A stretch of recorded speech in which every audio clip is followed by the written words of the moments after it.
And welcome to the Mediocre Photography Show. My name's And my name's... and today we're going to be talking about how different natural lighting, can affect your photography. But first of all, I think we should talk about a couple of different changes that we're making to the format of the show. Instead of producing sort of long form podcast style content, we've decided that we're going to be focusing on making shorter content, which is going to give us a little bit more freedom to do different things. So instead of having a weekly episode, we're going to be doing 1 week where we're talking about sort of a topic like this. The second week is going to be our photo conversations, so we're keeping that going. The third week is going to be another topic, and then the final week is going to be a podcast style episode like what we've been doing before.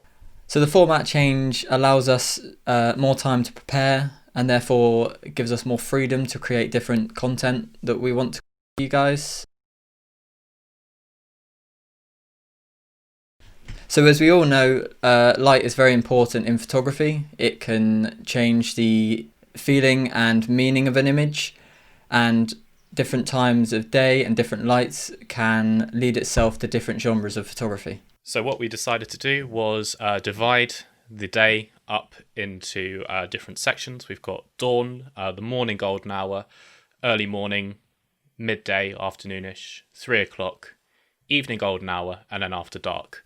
And Jack and I went out, photographed the different times of day, and we're going to show you the results, starting with dawn.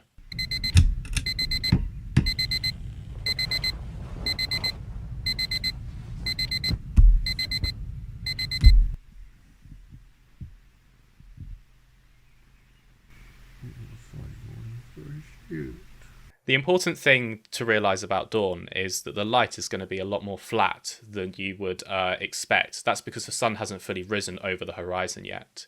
So what I tend to find is that two-dimensional photography works quite well with this. You don't want too much depth in the image.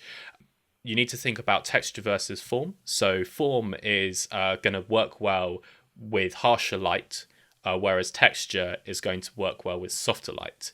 Therefore, the photograph that I decided to take was actually just of almost a hedgerow, just of some foliage and some flowers in there, which works quite well.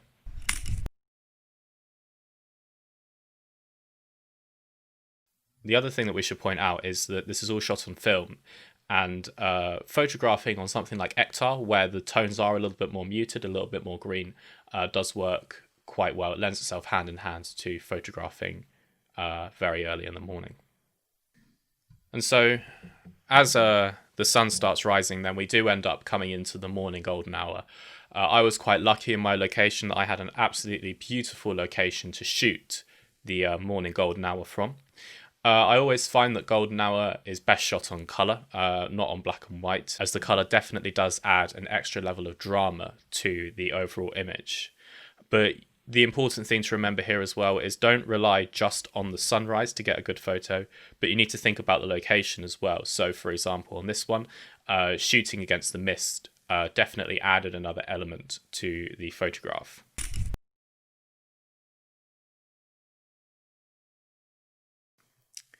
The other thing to talk about here is that I did shoot this photo pointing directly into the sun. Now this can create a little bit of lens flare, but I made sure that the sun itself wasn't over the horizon, so I knew that the lens flare wasn't going to be mitigated. But especially on these older lenses, lens flare can be a problem that you run into. Once the sun gets over the horizon, then you really begin to get those directional beams of light, which is quite hard hitting. But Jack's going to explain a little bit more about that later on.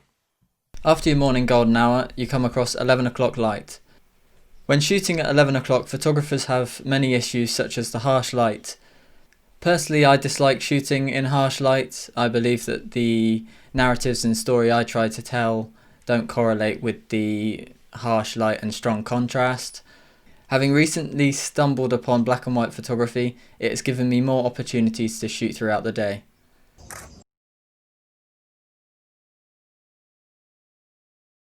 Unlike me, sunlight at 11 AM is strong and bright. This harsh light creates shadows and gives a higher contrast between what's dark and what's light.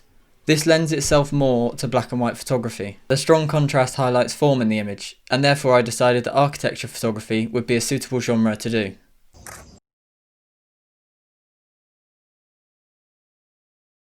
Some big brain boy says that because the sun is above us, there is less of a shadow. I found that the shadows were longer than I was expecting. This could be due to the time of year. The colours at this time were more saturated. Any more saturated and you've got the photographic industry. However, this saturation and bright colour may be suitable. For example, with the images I've taken, they could be used in a commercial sense, such as a tourist leaflet.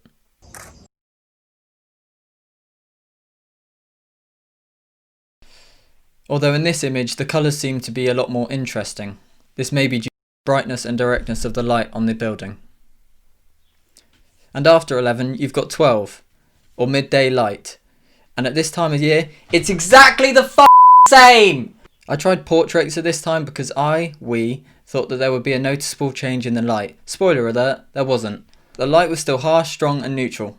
Although longer, this light still provided strong shadows, which can cause uneven lighting in portraiture, which can be unflattering. I say this, but to be fair, even with even light, this subject still would be unflattering.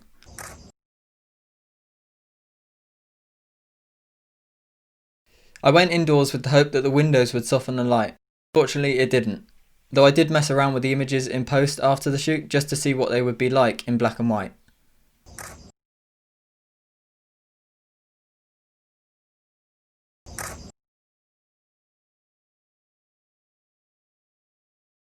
Similar to the 11 AM light, these sort of strong shadows I believe are better suited to black and white, even if it was a portrait-based shoot. And after that midday lull, you finally get something of interest. It's golden hour. Due to the sun being on the horizontal plane, it has to travel through more atmosphere. Because of this, it diffuses, leading to redder light.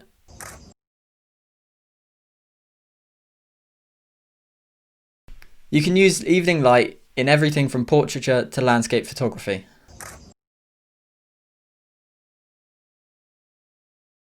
Personally, this kind of light is always my go-to, especially the evening, because it means I get to have more sleep. And so finally, we move on to the nighttime. Oh boy, it's getting dark. So, it's not as dark as I'd like. It's really sort of still twilighty, but I'm hoping that by the time I get to location it'll be okay. The reason I haven't left it any later is because the days are really long. It's actually coming up to the summer solstice at the moment. And what you saw earlier in the video, yeah, I'm shooting that in about 6 hours. So I'm going to be a tired boy. You can already see kind of like the yellowness, the horridness. This is generally why I tend to shoot night photography in black and white as opposed to colour, just to mitigate that really artificial, nasty light.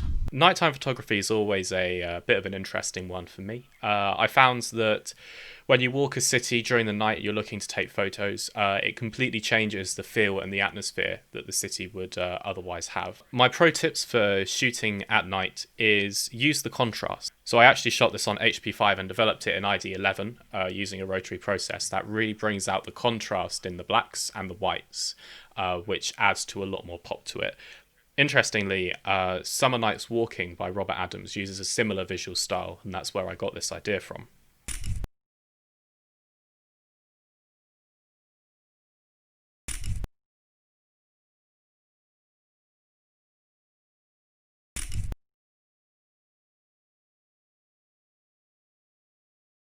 Having said all this, what light you use is completely dependent on what you are shooting and what feelings you want your images to convey. What are your favourite types of light to shoot in? Do let us know down in the comments below. So Jack, if we want to see any more photos from you, where can we find you? At Jack Henderson Photo. And Ben, if they want to see any more photos from you, where would that be? You can find me at Ben Borman Photo. And you can find the podcast at The Mediocre Photo. If you liked it, subscribe. If you really liked it, then like it. Tatty bye. Goodbye.